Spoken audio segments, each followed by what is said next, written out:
West Coast. Mr Speaker, I support this bill. Grant Robertson. Thank you, Mr Speaker. Well, this is the second reading of the West Coast Windbone Timber Conservation Lands Bill, and this would be the moment at which I would be picking up the Select Committee's report to see what the people of New Zealand, and in particular the people of the West Coast, might have thought of this proposal.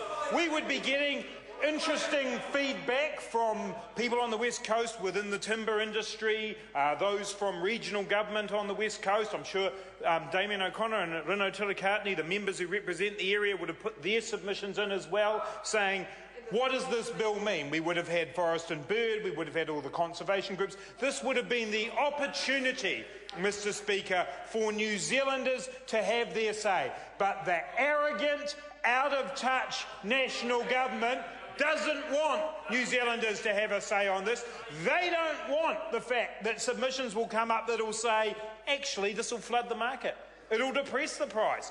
They don't want the private foresters to come in and say, how come is it that the timber from public lands is coming in and flooding the market and depressing the prices we get? They don't want the leaders regionally on the West Coast to come up and say, the National Party's ignored us. The National Party's come in and told us what to do one more time. They don't want to hear that, Mr Speaker, and that's why there hasn't been a Select Committee process. And it's quite clear that the government does not want this, because David Cunliffe wrote to John Key and said, here are the conditions for the Labour Party's support of this bill. And the first of those was a 2-week Select Committee process. Not a long process, still would enable the bill to return to this House before the election, before we rise for the election, and completely ignored and dismissed by a government that does not want to hear from New Zealanders, does not want to hear from the people of the West Coast. And the people of the West Coast will see this bill for what it is. Pure politics from the National Party. Pure politics from the National Party. This is not about West Coast jobs, and if it was about West Coast jobs, then Nick Smith would have come back to us and he would have said, I support Damien O'Connor's SOP. That's what he would have said, because that's what Damien O'Connor's SOP does. It says West Coast people will benefit from this. There will be jobs on the West Coast, because that's what the government tells us it's about, and it's not. It's got nothing to do with that, and everything to do with playing politics in the period just before the election. This would have gone to a Select Committee.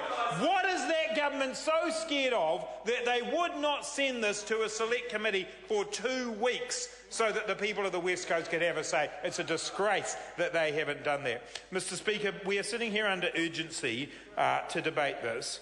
Nobody on the government side of the House has been able to explain to us why it is, with urgent legislation, they've got problems on either end. It's been 3 months since the storm, but suddenly it's urgent now. And at the other end, they want 5 years to be able to extract the timber. So they can't quite make their minds up. It's either urgent or it's not. They either need a lot of time or it has to be taken out immediately. And again, if this was really about this one-off operation, then they would accept another amendment from the Labour Party to give a 2-year window, not a 5-year window. But again, arrogantly dismissed by the National Government because they don't want that. And I have to say, on this side of the House, we don't trust Nick Smith. We don't trust Nick Smith. So when Nick Smith stands up and says, oh no, this is just about this single event. Well, if it's just about the single event, why is there 5 years? Why is there a dismissal of the RMA? And speakers on that side of the House, Chris Ockenville, got up and began his first reading contribution on the basis of talking about 2006 and still carrying all the scars of the fact that he's really upset that they can't do logging of native timber on the conservation estate. That's what he's really upset about, Mr Speaker, and that's why on this side of the House we have no confidence that a bill brought forward to this House by Nick Smith, supported by Chris Ockenville, is just about this event. Because the way the bill's drafted, it's clearly not about this event. The way that they've talked about it in the House, it's clearly not about this event. Mr Speaker, we have amendments on the table that would, if they were supported by the government, would allow the Labor Party to support this bill. Because we understand the issues on the West Coast. We have great representatives of the West Coast within our caucus in terms of Damien O'Connor and Reno Tulakatini. And as local representatives in the Labor Party, we support their right to vote the way they are. But what we on this side of the House will not do is allow Nick Smith to get away with pulling the wool over the eyes of the people of the West Coast and the people of the rest of New Zealand. Mr. Speaker, there is an opportunity for the National Party to show that this piece of legislation is actually founded in some real desire to support the people of the West Coast. That comes in supporting Damien O'Connor's amendments. If they don't do that, then this bill is as disingenuous as it looks. Melissa Lee. Wade politics.